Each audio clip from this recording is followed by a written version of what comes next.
Yeah. Sorry. Hello, welcome Wakefield. I am calling to order this tri-board meeting of November 17th. I don't have my gavel. Call to order. Can we all rise for the Pledge of Allegiance, please? Pledge allegiance to the flag of the United States of America and to the republic for which it stands, one nation, under God, indivisible, with liberty and justice for all.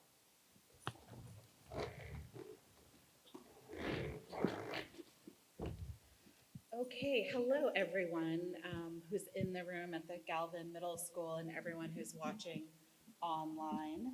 I'd like to, I don't know how that got there. I'd like to welcome all of those here today and those watching from home. I'd also like to welcome my colleagues from the town council and my colleagues on the finance committee and school committee. We started these meetings in 2019 in order to bring more transparency to the budget process and to promote collaborative efforts between all departments in developing and presenting their budgets to the finance committee and ultimately town meeting. After a few years via Zoom, we're back in person. We hope this leads to productive conversations and dialogue. This approach has served us well. We have consistently presented balanced budgets that not only meet the needs of our residents and guests, but also accurately account for the future year's impacts on our reserves and tax impact. The results have been Wakefield continues providing great services and to be a community with a thriving educational system. I want to take a moment to welcome Town Administrator Dee Casey and to thank all the department heads for the amazing work they do. The Town Council will be depending on all of you to help Dee for her first budget cycle. We have no doubt that you will continue to provide outstanding services while remaining within your budgets. By holding this meeting in November, we all have ample time to build next year's budget consistent with those goals that will be presented in January at our meetings. I just also like to take a moment to thank WCAT for putting this together. We know it's not easy to do and we appreciate your willingness to work with us. Also, thank you to Sherry Dalton and the staff at the schools who helped out for today's meeting. I'm looking forward to great presentations and to great conversations. Just to tell everyone how the format's gonna go, we're gonna have some remarks from the other boards, and then we're gonna go through some slides and do presentations, and then we're gonna open it up to the three committee members the members of all three committees that are here. So there'll be a microphone for you to come up and ask any questions or give any comments that you want. Sound good? Sound good. Okay, I will ask School Committee Chair Kevin Fontanella. Would you like to make an opening statement? Sure. So I'm Kevin, Chair of the School Committee, and I think that I know that we've only done this for the last 6 years, and I know that the first time I was on school committee, we did this. I think it was 3 years ago, and I think it's really important thing to have us here, in person, just because I think that the dialogue that we're able to have together in this venue, I hope, leads to a little good back and forth, between the three boards. Having working in another town, I think that this is great. Not all towns do this. Actually have one meeting where you have finance committee, school committee, and town council meet so early before the budget process really gets started. And because the school committee is the largest part of the budget for the town, I definitely appreciate being able to listen to the presentations from FinCom and be able to make our own presentation for the needs of the school system. So thank you very much, everyone, for coming. Really appreciate it. And Finance Committee Chair Jim Sullivan, would you like to make an opening statement? Sure, thank you. Good evening. On behalf of the Finance Committee, we're really happy to participate in this event, and I'm glad it still continues, for the last 6 years or so. So the Finance Committee, just a little background there. It is a 15-member Finance Committee board that's appointed. Myself as chair, currently Stefan Chase to my left is vice chair. Dan Sherman, also to my right, is the subcommittee chair of the forecasting subcommittee of the finance committee. So he looks at some of the budget information and provides a background for the rest of the finance committee to work off of. So you look at what the finance committee is or who they are. You know, you go to the town council and town administrators is the executive branch of local government, and then town meeting is the legislative body of town government or local government, and then the finance committee is in place to support and give information to town meeting, to the legislative body. So our role is to represent the legislative body and work on their behalf. What we do is we receive budgets from town administration and from school committee. We analyze those budgets. We hold meetings with department heads and school committee, and there are public meetings where public can participate. We have subcommittees that, as I mentioned, the forecasting, for example. So we have subcommittees that meet with department heads several times through the cycle, and they'll review line by line last year versus this year, the future, 5 years, things like that. And that's what some of the role of who we are and what we do. The full committee meets multiple times starting in January, and the department heads present their budgets to us. That's after the subcommittees have met. The subcommittees give us a synopsis and a write-up on what they found and what they learned during that process. And then the full committee, the full finance committee then debates all of the budgets. We have discussions, we modify the budgets if we think it's appropriate, and we vote on the budgets. From there, we present our findings to town meeting, and the town administration brings a balanced budget to town meeting, and we bring a balanced budget to town meeting. You'll notice in the book, there are 2 columns for town administrators' information and then the finance committee's information. And somebody mentioned to me one day not too long ago, the numbers are always the same. I said, well, yeah, theoretically they are the same because we work things out, but there have been cases where they're not always the same. And our role is to bring a budget that the finance committee believes is the appropriate budget to town meeting. When we bring said budget to town meeting and it's opened up at town meeting, you might hear me say something like, finance committee recommends favorable action. Well, that goes easily off my tongue, but comes with a lot of background. So that's who we are. There's 15 of us who are on the committee. It's a very colorful discussion. Thank you for the opportunity to give you an overview. Thank you. And I realized I jumped around on the agenda. I was so excited. So going back, do we have anyone here for public participation?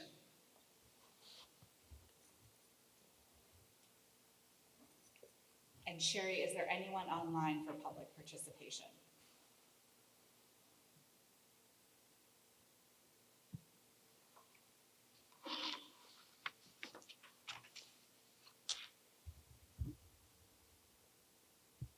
Was that a no? Oh, could you hear me? Oh, I couldn't hear what you said. No. Oh, okay, I said no one's online for public participation. Perfect. Okay, I heard that. Thank you. Okay. Okay. So, item number 4 was introductions. I think we'll go around and do introductions as people present. So we all did our chair comments, and now going to item number 6, Town Administrator D. Casey. Great, thank you. Can I have slide 1? Okay, so the format of this evening is going to be a discussion of the past, reviewing our present circumstance, and then predicting the future. We will go through and have some slide presentations, and then at the end, we will allow for discussion and questions and answers. So I will turn it over to Dan Sherman, who will bring us through the past. Thank you, Dee. So the next slide should be at the top, should say actual local receipts through fiscal year 25. And you can see that the local receipts has had a nice steady increase for a number of years starting in fiscal year 2001. But what I really want to do is focus on the 2024 and 2025. You'll see at the top, the yellow next to the last item, right below miscellaneous, is investment income. And the investment income is very large the last couple of years because of the high school. We have received, is it working? It's working. So when we put out the bonds for the high school, we received a significant amount of cash that was then invested. And those investments were set aside, and then as the bills came in, they were tapped to make payments. But the balances for 24 and 25 were quite large throughout the year, and we generated a lot of income. So for example, in 2025, investment income was about $2.4 million. And I draw your attention to that because that is not going to continue. 2026 will still be a substantial amount of income. But 27, when we start talking about the 27 income, and when I talk about the forecast of local receipts for 27, we are pushing that number down a lot. So if you think about ignoring the yellow bar completely, you can see that 25 was actually lower than 24. And so we did not do as well in other areas. And our thinking is that that will continue into 27. So we're a little bit pessimistic about the local receipts. Right now, it's, as you see it for 25, it's about $11 million and change, but we don't think it's going to be quite that high going forward. Again, motor vehicle excise tax at the bottom there is our biggest driver, other than investment income. Next slide, please. So this is our state aid, and the state aid has really been relatively flat. You see a small increase, but in terms of inflation and so forth, it hasn't caught up since 2002. And we're going to hear quite a bit about the state aid during tonight's presentation. Jonathan's going to talk at length about it. And it's a real problem. It's one of the things that we focus on a lot and we talk to our representatives about. But clearly, getting about $14 million in state aid is not sufficient, and it also does not compare well at all to our peers and our neighbors. Next slide. Our stabilization fund is creeped up, was doing pretty well until 2019 and 20, and then we stopped putting additional funds into it. As a percentage of the overall budget, it's actually decreased, even though the balance has creeped up a little bit. We haven't put much money in the stabilization fund. In the last 5 years, I think we put a little bit of money in once. We got nothing going in 26, and I have nothing going in my forecast for 27 just because of the nature of our financial condition. Next slide should be free cash. So our free cash through the end of 25 was almost $13 million. However, just last week, we spent about $4 million of that. So we're down to about $9 million as we sit here today. We need to keep that up. As a percentage of the budget, it's sitting around 10 to 11%. But again, after last week, it's going to drop down to about 8%. And our focus, of course, is our policies at the town council, the finance committee, and Steve Mayo also all supported a 10% reserve against our budget as a set aside for free cash and stabilization. But I expect we're going to drop below that. Next slide is our debt service fund. This is a special fund. Thank you, Phil McCarty, many years ago set up to handle some of our debt. In this debt service fund, we put money in. It comes out to pay things like the Dolbear School. We did roads off the debt service fund. There's a number of different projects that are run through the debt service fund. The Galvin and the high school are not run through the debt service fund because the way the MSBCA, the School Building Association of the state, changed the formula and the way it works. But other projects, like I mentioned, roads, Dolbear and other things, fire truck, those kind of things run through debt service. And it's been pretty steady right now for the last few years at about 1.2 million. Next slide should be capital. And here it's a little bit complicated where I show both the dollars of spend and the percentage of budget. both capital by itself, in terms of each year at town meeting, we vote on a capital budget, it's about $2.1 million. But it also showed the capital plus the bonds, because the bonds are all spent on capital as well. And so the focus for me is capital plus bonds, and that's running at, roughly 7% of our, I'm sorry, is roughly $4 million to $5 million a year as a percentage of the total budget that runs about 4%. It'd be good if that was a little bit higher, and it has been in years past, but it's sunk down a little bit, primarily because what's not run through the capital is the Galvin and the high school and those costs, so you don't see those costs in here. So we have spent quite a bit more and will spend a lot more on capital than what's showing in this slide. And with that, I'm going to turn it over to Jonathan Chines. Thank you very much, Dan. Can everyone hear me? Great. So we wanted to add a new piece of content to the discussion this year related to a report that the Massachusetts Municipal Association put out recently on the fiscal challenges facing cities and towns.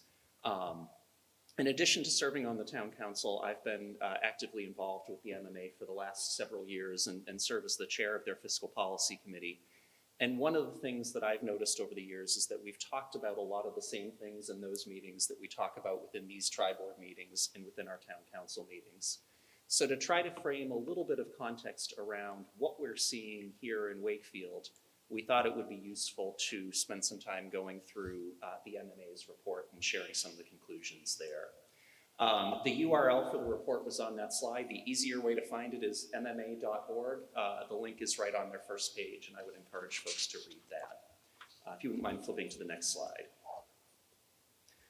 So the report, as you read through it, really runs through 5 key findings, and we'll share a little bit of data on each one this evening. The first is that state aid in Massachusetts is less generous than the US average. And so we talked about sort of where we've been for state aid. Dan mentioned where we've been in Wakefield, but we do actually benchmark worse than a lot of other states. And more than that, if you look at the flexible state aid, a component called UGA, or Unrelated General Government Aid, that has actually fallen when you look at it on an inflation-adjusted basis. The third finding is that Proposition 2.5, that's the 2.5 percentage point cap on local tax increases, has been a hindrance to revenue growth in cities and towns. For a number of suburban towns, much like Wakefield, that are built up that don't have opportunities for additional growth and development, the only way to keep up with expenses in many cases is to look at either overrides or, as we have for our school projects, debt exclusions. For rural towns and gateway cities, and again, we'll walk through some of the data on this, that possibility is rarely foreclosed based on the financial circumstances of the residents of those communities. And finally, while we'll see in some of the data, while rising education aid has made for some pretty significant new investments across urban communities in Massachusetts, urban investments that certainly are sorely needed, we do find ourselves in a different situation in a suburban community like Wakefield. So flipping to the next slide, this just illustrates the first piece of information, where we are from a local aid standpoint in Massachusetts. So when we talk about local aid, there are a number of different sources of it, but the 2 main sources are, as I mentioned, unrestricted general government aid, or UGA. So that basically is a no strings attached grant from the Commonwealth each year to cities and towns, to communities like us to help fund our general operations. The second largest, or the second big chunk, is Chapter 70 educational aid. So that's the funding that goes specifically to school districts across the state.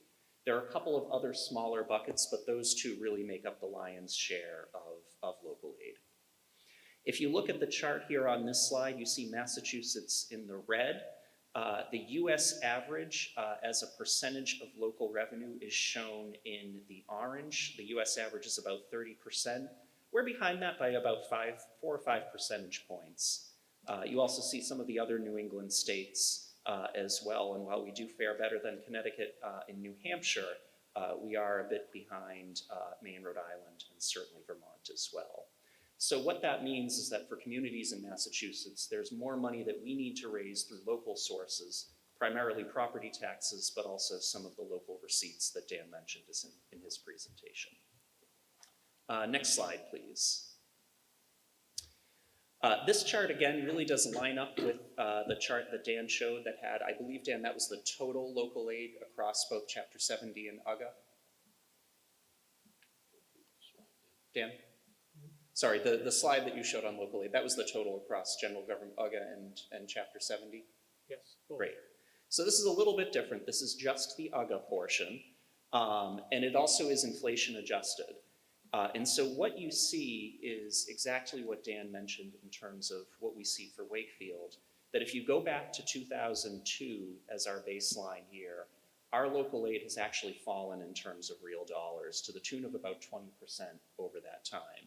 So while the raw dollars have been increased as inflation has taken hold, the purchasing power of those UGA dollars has decreased substantially. And so again, the pay for that falls onto local revenue sources like property taxes. Next slide, please. This slide gives you some information on the other portion of local aid, the Chapter 70 educational aid. And here you see the impact for different communities of different types across Massachusetts. So this is broken out by gateway cities, urban districts, as well, suburban districts, as well as rural districts. And it's a little hard to see on the graph, but if you look we're a suburban district in the light green. Basically, our change on an inflation-adjusted basis for Chapter 70 educational aid has basically been flat. So not declining like we've seen with UGA, but certainly not increasing. And what you do see in the chart for gateway cities, those were the communities that were targeted through the Student Opportunity Act for investment in education. Some significant increases there, again, well needed, but suburban communities, rural communities have not benefited in the same way. Next slide, please. So this slide just summarizes some of the findings around Proposition 2.5. And this is, again, as we think about Prop 2.5, because it does limit the increases in local revenue, that increases our receipts from a revenue standpoint each year.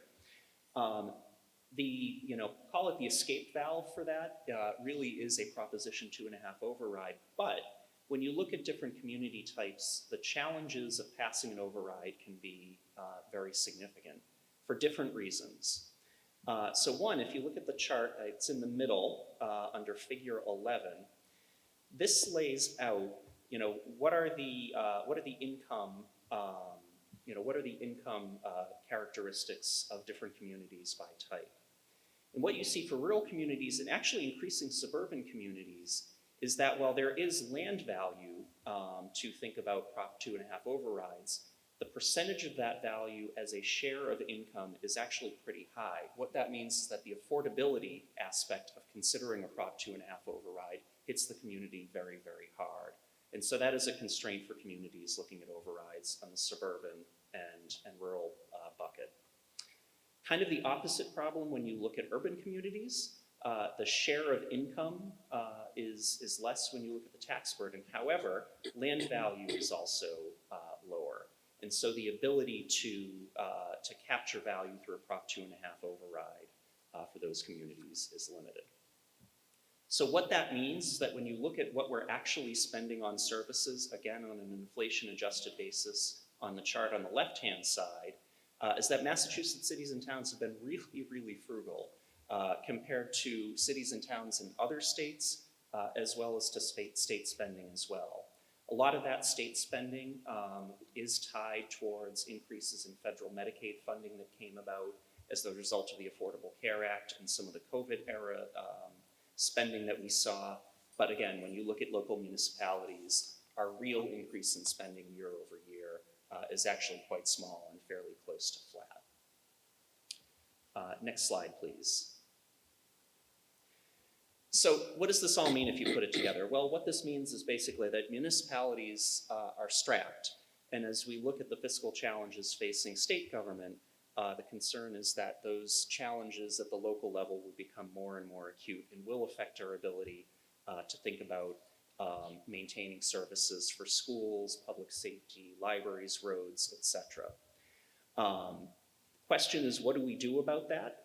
The MMA is planning to release a part 2 of this report in the coming weeks that will lay out a series of policy proposals for the Commonwealth to try to put cities and towns in a better position when it comes to revenue, certainly focused on increases to local aid, reforms to the Chapter 70 funding formula to make sure that we're keeping pace with the costs that we're seeing in school districts. We can plan on circulating that to these boards when that information becomes available, but that is coming forth. But in the meantime, this illustrates, I think, the challenges that we see in Wakefield and the fact that we're not unique, unfortunately, as we look at the other 350 cities and towns in Massachusetts. So with that, I think I'm turning it over to Jim to talk about what does this mean for our own budget process and the path forward. Great, Jonathan. Thank you very much. Can you hear me all right? So that was a great backdrop, interesting, results from the MMA research that they did. And, some of the items on this slide, when you talk about the budget process, as I spoke about some of the things we do and the departments do analyze in the meetings start in the fall, the departments are generally encouraged to level fund all but contractual items. Again, with the Proposition 2.5, with the lack of the state money in a lot of cases, that's an item that we generally carry just about every year. New projects should be linked to obviously priorities. Every line item is reviewed, as I spoke about, through the subcommittees on the Finance Committee. Presentations to Town Council and the Finance Committee start in the January timeframe, and then obviously we go to spring town meeting. Next slide is really just another way to look at some of what I just described, the early November timeframe, where we start looking at forecasting. Our subcommittee, Dan and the subcommittee have looked at that. Mid-November, we kick things off with this meeting, as well as department heads working with town administration, school committee. The tri-board meeting obviously kicks things off officially, the November-December timeframe. Formal budget kickoff by management and leaders, year-over-year expenses, increase guidance and other budget guidelines. A lot of what we talk about tonight lays the foundation for that. And then in the January through April timeframe, that's where the subcommittees and the Finance Committee and Town Administration, we start reviewing all of the budgets. We meet and talk about all of those budgets and work towards getting ourselves prepared for town meeting in the spring. Thank you.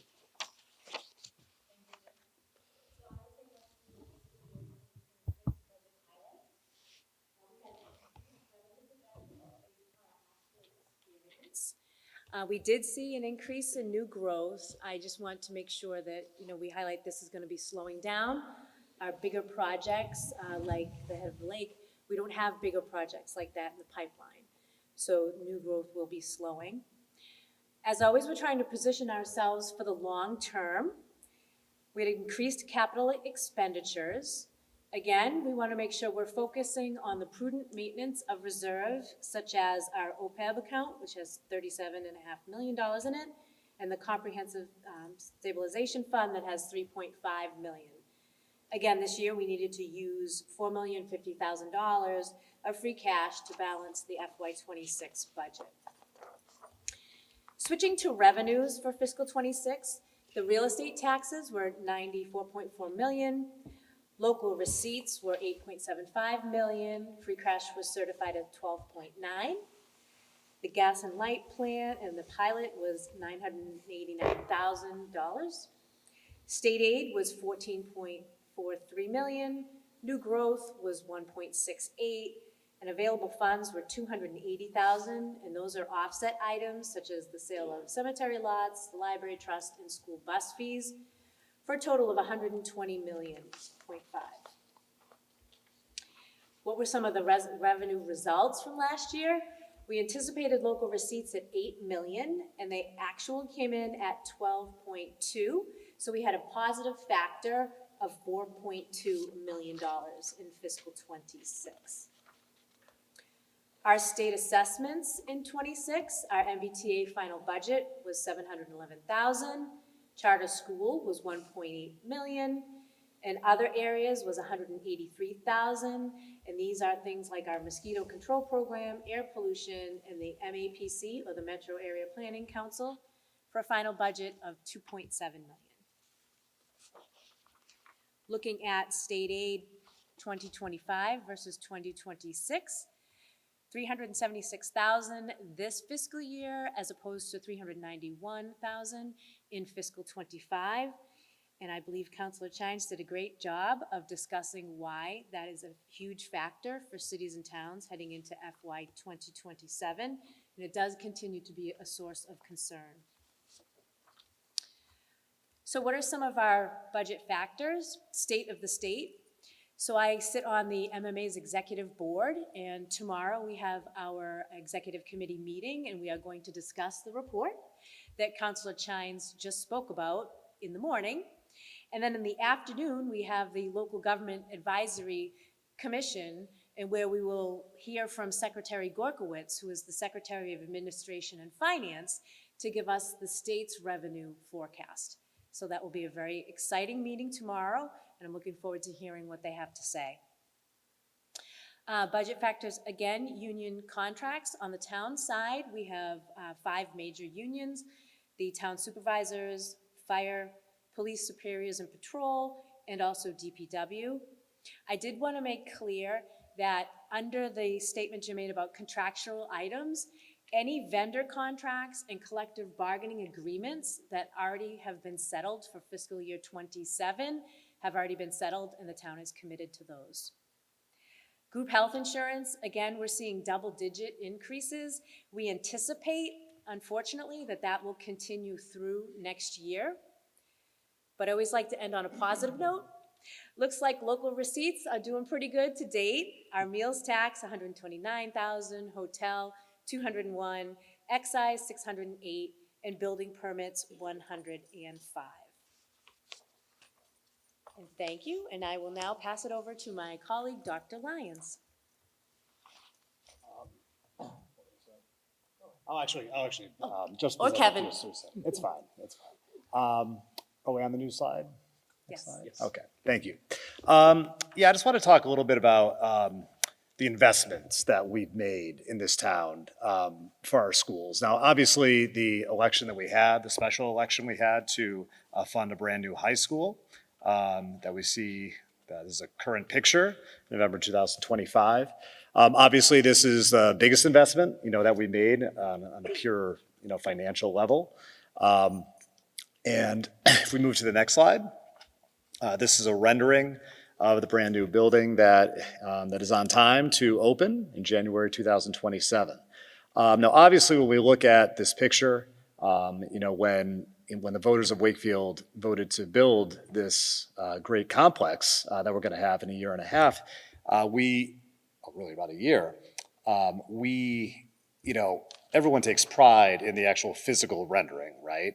But one thing I want to point out is that, education is not just the physical building, right? You could have a, $300, $500, $700 million complex, anywhere. But, that's not the only investment that we're making to create a better school system and a better town. The investment in human personnel, our teachers, the curriculum investments that we've made over the last 10 years, and have definitely bore fruit. And I think that when you ask taxpayers to make an investment, right? If you ask anyone to make an investment, you want a return on that investment. No one wants to throw money down the toilet. They want something in exchange.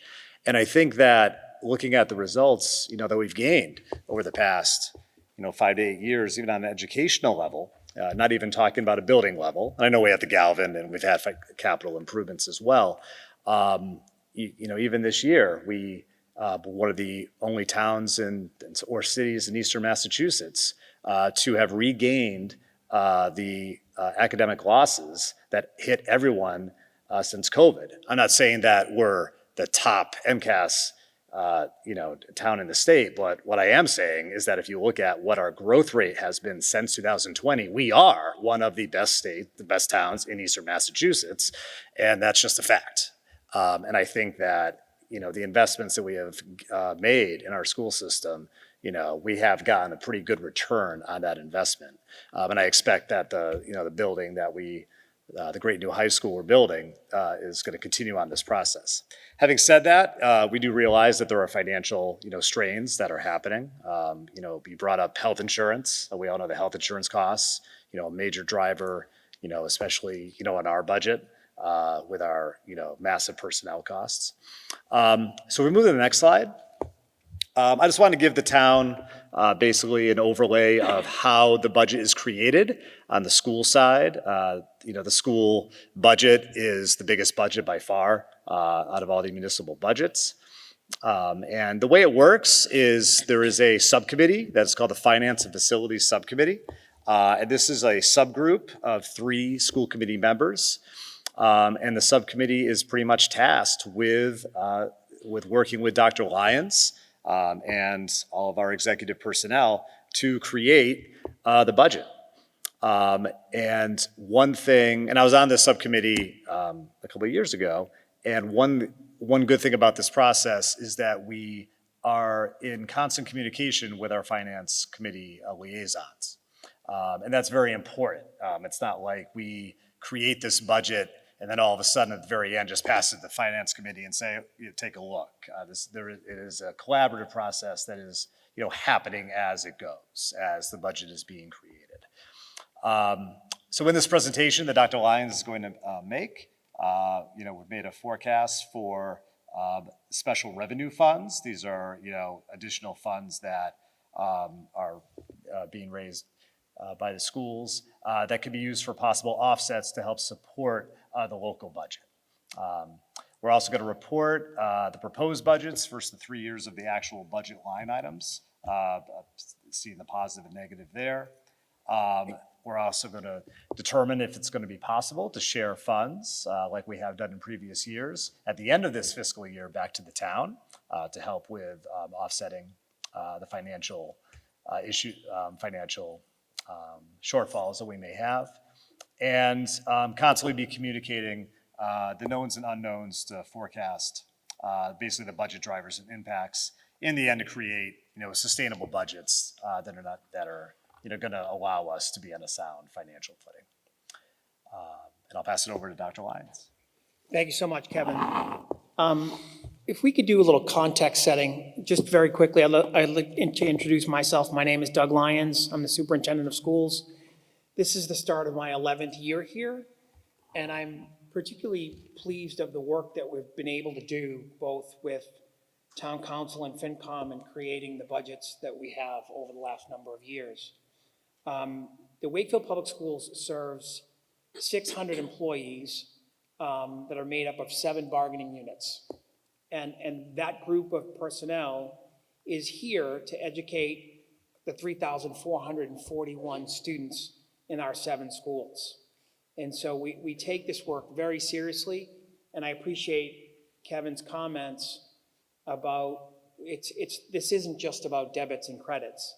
We're investing in personnel to be able to do this work, and I think we've done it very thoughtfully over the last decade. But it's also not missed on any of us, the perfect storm report that Jonathan referenced. And I think that it highlights for us the increased costs and certainly educational costs in special education, the Chapter 70 formula not keeping pace with that, the increased costs in transportation, and also Proposition 2.5 not quite giving us all of the flexibility we need to meet all of the financial needs in the municipality. So we are keenly aware of that. So the new Commissioner of Education, Pedro Martinez, is doing a listening tour this week to talk more with superintendents across the state about the Chapter 70 funding formula. So we will be meeting with him and kind of sharing our needs and for being really clear about how we have worked really hard to build what we have built. So the gains that are referenced by Kevin are critically important. I also want to introduce Dr. Prescadlo to Kevin's right, who's here with us, who is vice chair of the school committee, but also chair of the labor subcommittee. So he is an instrumental part of this work as well. Next slide, please. So we should be on slide 27. The header on the slide is Wakefield Public Schools FY 26 and 27, needs and challenges. So we talked about investing in district programming. And so every year we talk about balancing the continued need to invest in special education programming so to keep students in district. So we're trying to spend money to develop programming to keep students in district, to reduce the number of students going out of district, which is probably more critical now than ever, because we're seeing 15, 20, 30% increases in out-of-district tuition costs. So as private placements, as students, if we have difficulty educating a student in district and they need to go out of district, if they go to a private placement, the tuition increases were regulated by the state, but now the costs are being passed through at a much higher level. So we're really taking a hard look at all of the programs that we have in place, and really giving all of our effort to really look at mitigating out-of-district costs by really trying to develop in-district programming to keep students here with us. It's good for the school system. It's often good for students and families as well. We're also looking at exploring new grants and ways to offset funding decreases. So our Assistant Superintendent Caramaro has been instrumental in applying for curriculum grants that has really accelerated that process. But as those grants go away, we need to think about the gains that we've made and how do we continue on those tracks. So we're also looking at space needs for enrollment. So I shared that we have 3,441 students. It's not an equal distribution across all three levels. Our pre-K and elementary schools are really at capacity. For the last few years, we've turned 60 families away year before last from our Doyle pre-K school and 50 families last year. We think about that, and right now we've opened 2 additional classrooms at Woodville Elementary to absorb the space needs at Doyle, but that's something that we need to look at. We also really need to look at our ADA accessibility at Greenwood Elementary. I'll say more about that in a moment. Next slide, please.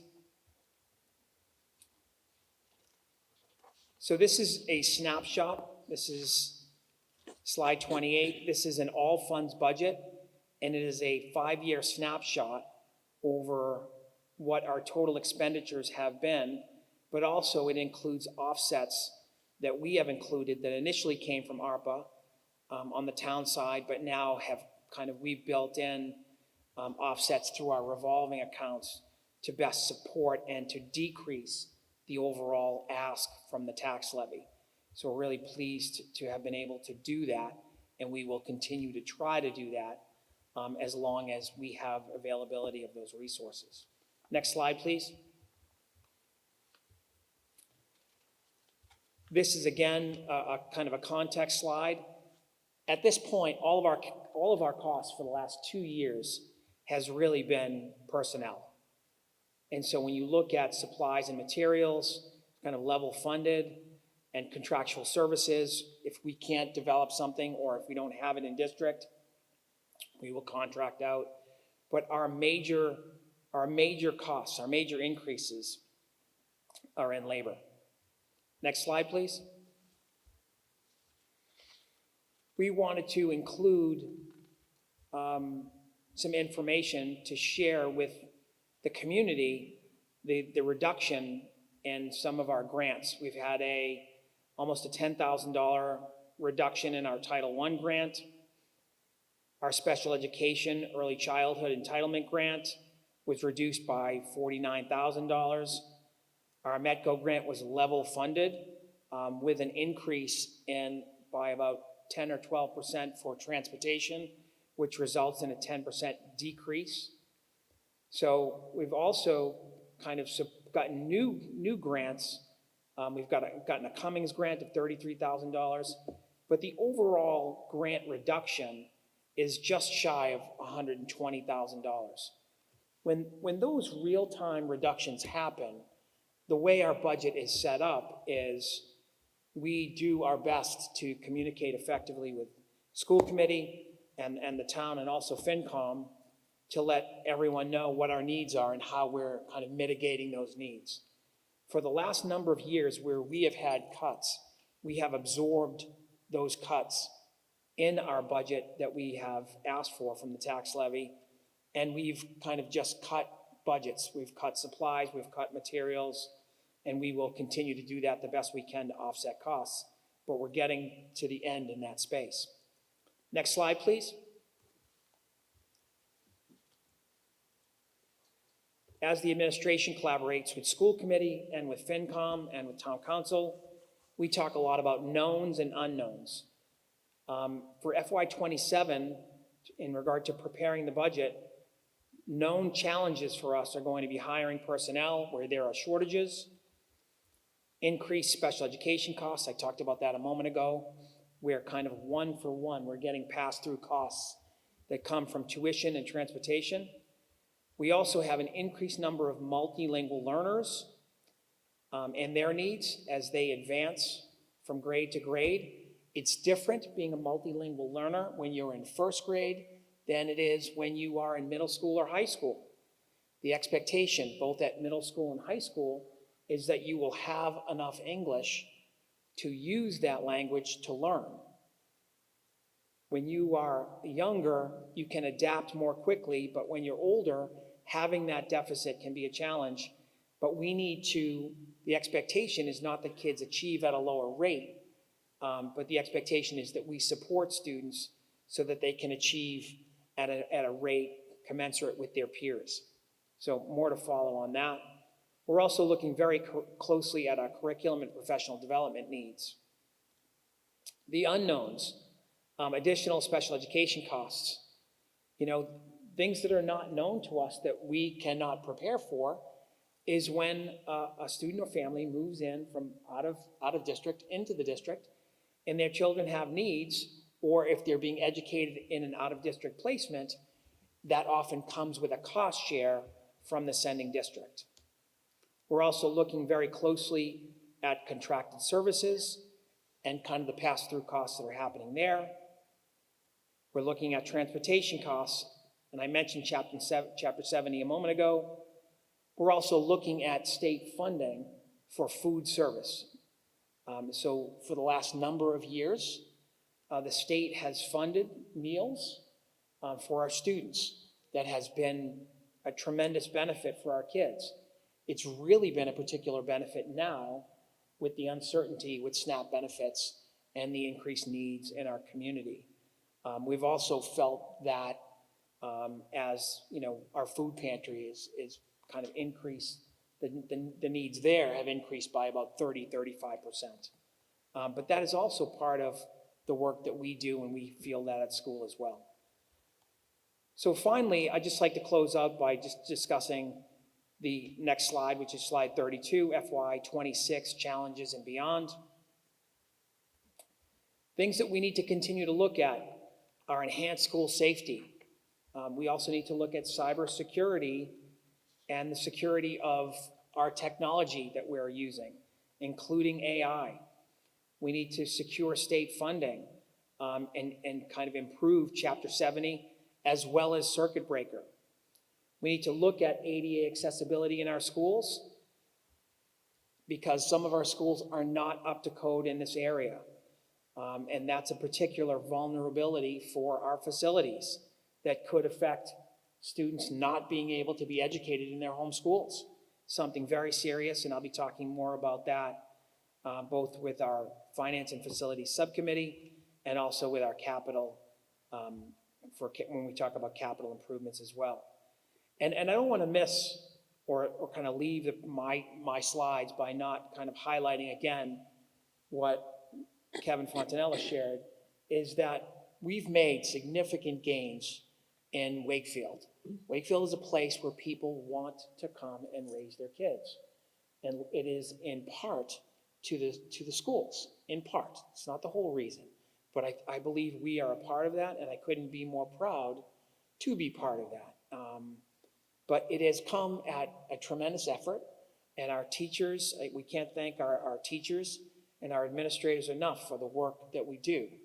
We continue to maintain the highest retention rate in the Middlesex League for personnel, which again, I think is a testament to the work environment that we've created. But as we close out, I want to let people know we're continuing to develop a facilities plan. We'll complete the new high school. That will include our NEASC accreditation, which is one of the things that was cited in regard to the need for a new facility. We do need to talk about the Greenwood School, not because it's a right now challenge, but if we think about the high school and where it is now, Kevin shared a moment ago, one of his opening slides was where we are currently. Next year, when we open the high school, that will be 12 years start to finish, right? So if it takes that amount of time to get a building squared away, if we're looking at enrollment projections or ADA accessibility or heating and cooling deficits in buildings, we need to start to plan this now, not as a right now expense, but we need to make the moves that we need to make so that in 4 or 5 years, or in a few years, if we're going to make an application to MSBA for Greenwood, for example, then we'll have our ducks in line. Then 10 years from that point, changes would be made at that school. But there need to be incremental changes made ahead of that as well. So we're also looking very closely at pre-K, and we're really feeling the crunch at Doyle in this notion that we're turning families away that live in our district that we could be educating as early as pre-K. The longer kids are with us, the better opportunity we will have to improve the schools and to improve outcomes for kids. So that's it for me. At this point, I can turn it back over to Dee. Sure. And I will turn it over to Dan to talk about our future. Thank you. So forecasting for the future years. Thank you, Jim. So I'm an actuary. I do a lot of forecasting. Sometimes I get it right, sometimes I don't. I just do my best. And last week, the forecasting subcommittee met for almost 2 hours discussing what we think is going to happen in the coming years. And it became very clear that there's some really ugly things on the horizon. Jonathan pointed out some of the things regarding the state aid. So, for example, I just was doing the math. Our state aid is about 11% of our budget, and Massachusetts state average is about 27%. So we're less than half of what the state average is. Now, I understand the Springfields and New Bedfords and so forth and their struggles, but still to be less than half of what the average is in Massachusetts is really not good. We discussed inflation factors. Looking forward, I'm assuming in 27 and beyond, a 4% increase per year in state aid. We'll see if that happens. Local receipts, as I mentioned earlier, is going to drop. We're going to have a dip because we won't have the income from the investments of the bond for the new high school. Those bills are coming in. Those bills will be paid, and our balance in that account is going to shrink substantially. So instead of being $2.4 million of income for interest on those monies, we're going to revert back to normal, which might be in the $300,000 to $400,000 range for investment income. New growth, we did a close look at what's happening around the town in terms of new properties coming up, new building, the building permits and so forth, and everything is slowing down. We're not seeing the kind of growth we've seen the last couple of years. So I've got a dip of about $500,000 in new growth going forward. And then Kevin hit us with the other bomb in healthcare. Double-digit increase for 27. I mean, it's not his fault, but he just delivered the news. Don't shoot the messenger, right? But so I had to make some adjustments on healthcare, and that changed things substantially. We're still looking at trying to find some energy efficiencies. I did keep overall budgets in the 3 to 4% increase in terms of departments and so forth. And looking forward, we didn't see any reason to make those changes because a lot of the contracts for unions and so forth are already fixed. So that's not going to change. Next slide, please. So here's the ugly news. Based on all the numbers in our plus 2 hours of discussion, we believe in 2027 we're lined up for a $4 million deficit, and that deficit will continue. And the big nut right there is the increase in income at 1.56%, whereas the costs are expected to increase at 4.7%. Obviously, that's not sustainable.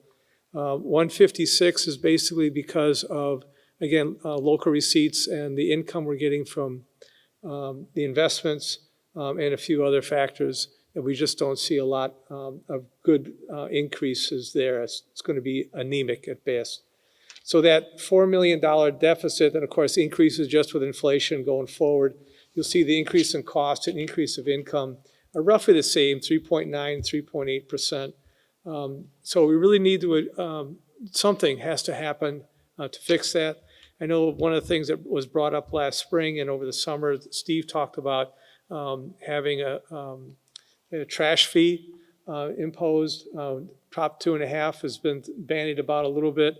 I did notice that Stoneham is trying again for Prop 2.5. The last 10 of theirs has failed. We'll see what happens. The signs are up. Just went through Stoneham today. Next slide, please. So because of that deficit, our free cash is expected to drop. So we had fiscal year 25 at 13 million. We spent 4 million last week. We expect that to drop down to 11.4 in 26, 8, 3.8, and then negative in 2029.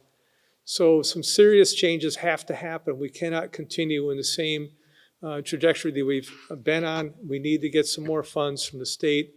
We need to curtail our spending. It's got to be a combination of both, or we will run out of cash. And the other thing that's not shown on this slide is our reserves. Our policy is to maintain a 10% reserve position.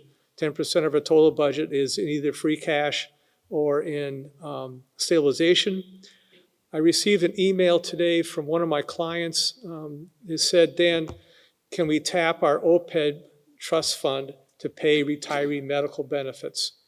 They're in real trouble. They're looking for ways to balance their budget.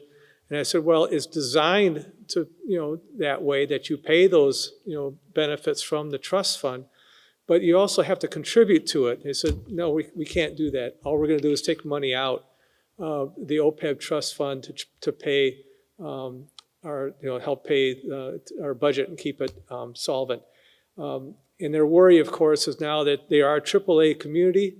When you start decreasing your OPEB rather than increasing your OPEB trust fund, you risk that AAA. Ours went down to AA plus from triple, primarily because some of the changes of policy and also the amount of debt that we've incurred with the high school.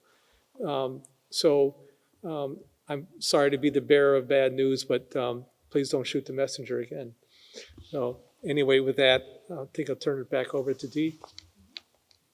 All right, thank you. So now we're at the point where we can have discussion and questions among the boards, and I believe there is a microphone. Yep, we have microphones on both sides of the room, if anyone has any questions.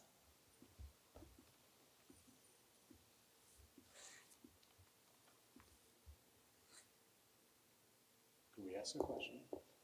Sure. Okay. I have a question. So Jonathan and Dee, so you're on the this municipal organization.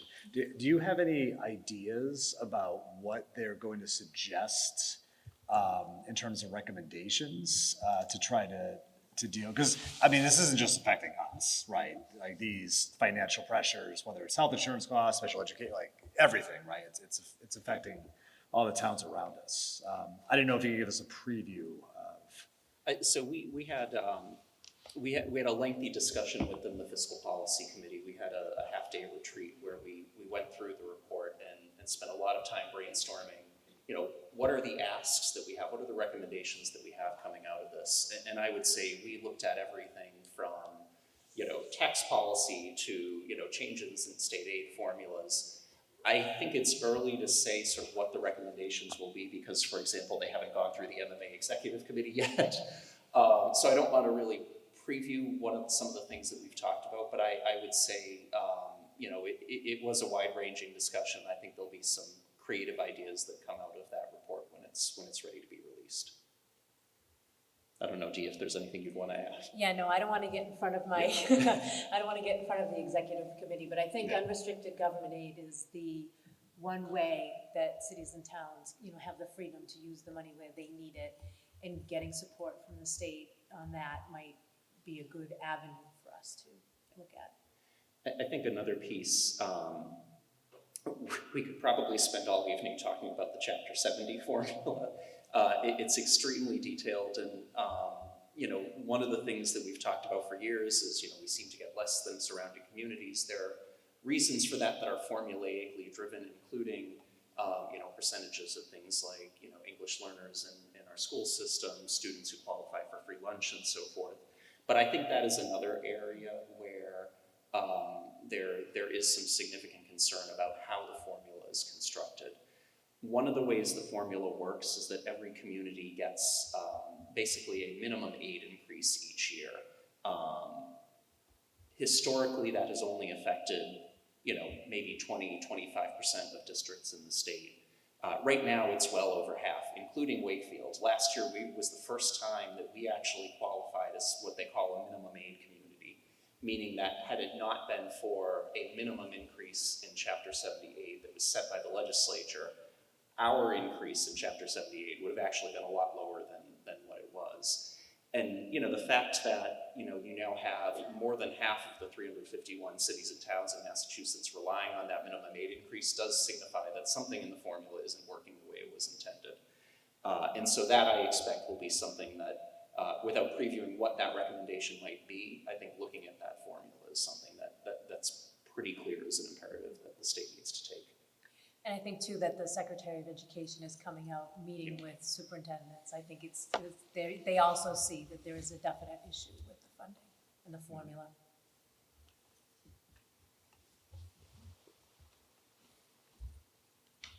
It's just a sort of logistical question. The investment income generated by the funds that we borrow for the high school project, does that investment income just drops to free cash? Or is that encumbered in any way as part of the building project? It just goes in general revenue. Correct. General revenue? Okay, thanks.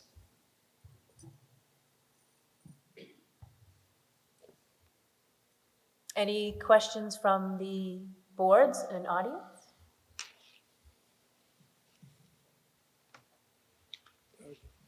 We have a question on the floor.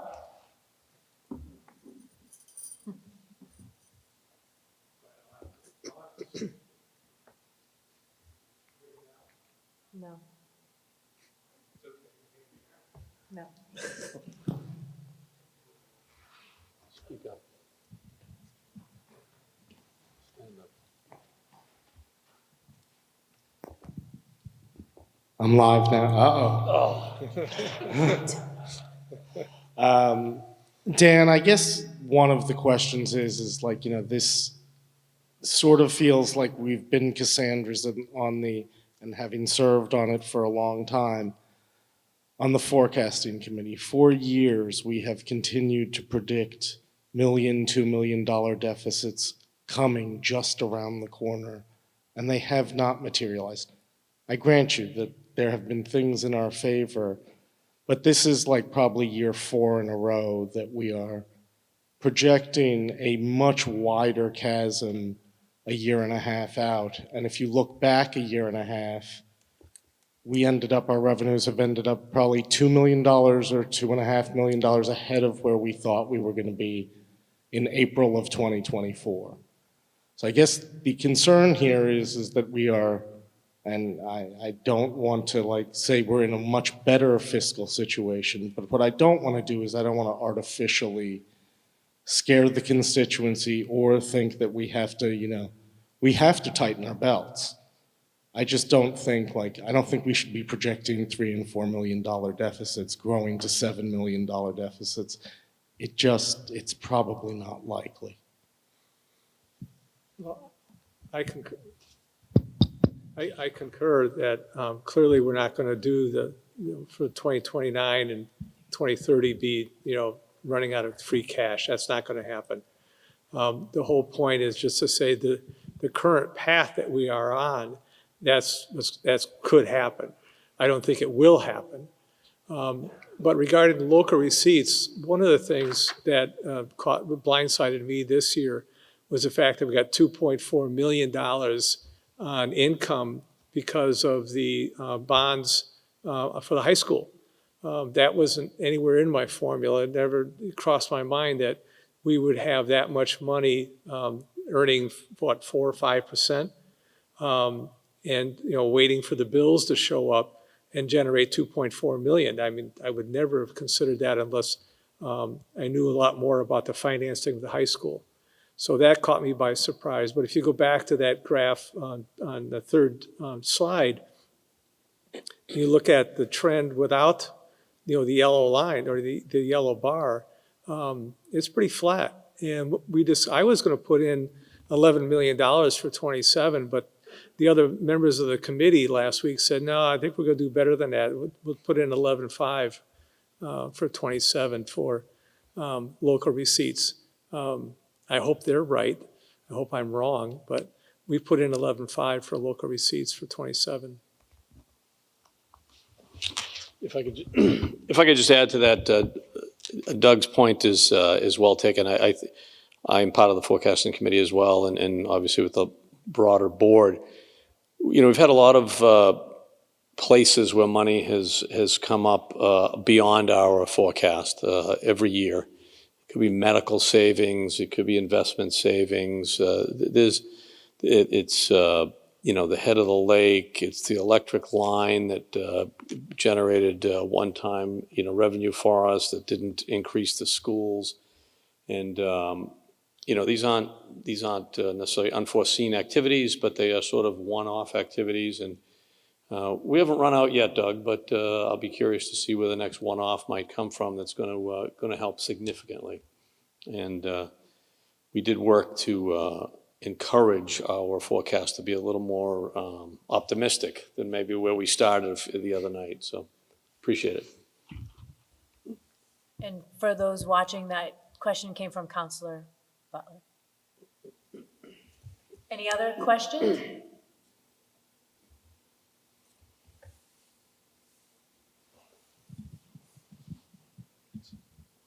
Hi, John Chrisley, member of the Town Council.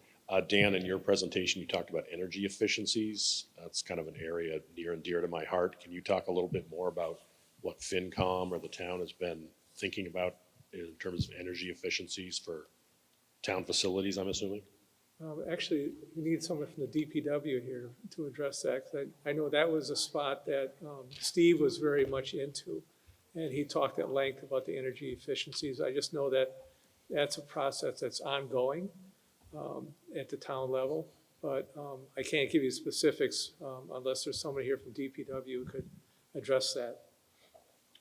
Kevin? Well, I do know one of the energy efficiencies was the solar panels on the roof here. Right. That was going to create savings that would recur annually. Okay, thank you. So am I hearing that Galvin is saving some money and the high school is generating 2.4 million? This is exciting. I'm not sure that's how I heard that. Thank you, Dr. Lyons. Any other questions? Oh, okay, I see one. Hi, Brian Cusack on the FinCom. Are we going to be able to participate in Pedro Martinez's listening tour? Do we know? I will be participating. So I think the invite went out to school personnel. I'm sure if other members of the community had an interest, I'm sure you can participate via Zoom. Well, I'm curious how you're going to bring up Chapter 70, and how it's funded and how we should have more. I'm going to start by listening to hear Oh, he's how listening. he intends to address or improve the formula. We're going to start there, Brian. Good. Thank you. Yeah. We also, the town council will be inviting the delegation to a January meeting. Senator Lewis, Representative Long, and Representative Kate Lifford-Garabedian, and talk to them as we usually do on an annual basis about state funding. So that's on the agenda to have them come to a January meeting when they also start their, the governor releases her budget in January. Thank you. Anyone else?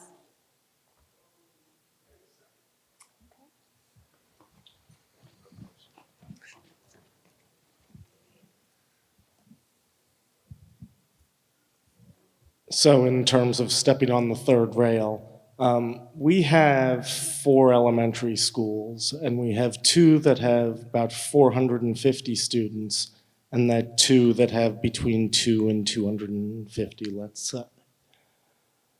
Before we start thinking about really investing in the Greenwood School, have we considered merging ourselves down to just having 3 elementary schools of similar size throughout the town, and essentially, and I don't know where you put it, that's the problem, but Mike's Gym's a lovely idea, but the merging the Walton and the Greenwood schools.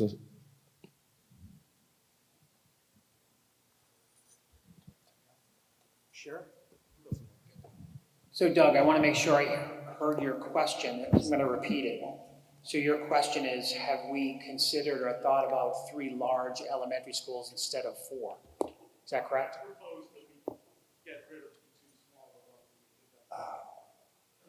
So when we were looking at or doing feasibility work around the renovation addition at Walton, this was discussed, and it's my understanding that it was discussed before that with Superintendent Zreich. So this was before my time here. This is probably 14 years ago now. And that project, I think, was not seen as a feasible scheme or plan because of the large outlay of cash initially to get us where we needed to be. I understand your question, and I understand how some districts are doing that. At this point, with the ad reno at Walton, I don't know that we're in a place where we could go effectively to 3 large elementary schools. I do think we're going to need to look at the heating and cooling issue at Greenwood, and I also think we're going to need to look at ADA accessibility at Greenwood. That doesn't necessarily mean an ad reno or addition renovation, but if enrollment continues to rise, it might be a point of conversation. I think our next step is to do some feasibility work and to do an enrollment study. So more to follow on this. But I appreciate the question. Thank you. And again, for those at home, that was Councilor Butler with the question. Anyone else? Hello, all. Lori Wheeler from the Finance Committee. To make sure that Doug Butler isn't the only one stepping on the third rail, I'm old enough to have actually participated in some of those conversations pre-Galvin when they were kind of considering what was going on with buildings in the town and what direction. And there was a moment of sort of what would financially make the most sense for the town. And not that any, as he said, third rail, what financially made the most sense if globally planning was Walton, Greenwood, location at the Doyle, and looking into whether the state had funding, which I think they did at the time, to have your preschool programs be on site to get more in your formula to build out the whole project. Now, this is a long time ago, but that conversation actually did happen, and it was the third rail, but it doesn't mean it's not the right solution. Thank you. Thank you.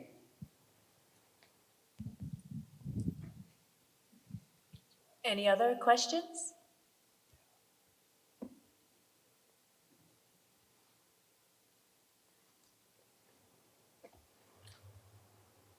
Going once, going twice. Okay, so I just want to thank everyone who helped put this meeting together, everyone who presented. Thank you so much. I want to, before we officially kick off budget season, I want to thank all the volunteers in this room who go to countless meetings. Thank you so much for the work that we do with the goal of having a budget presented at Springtown meeting.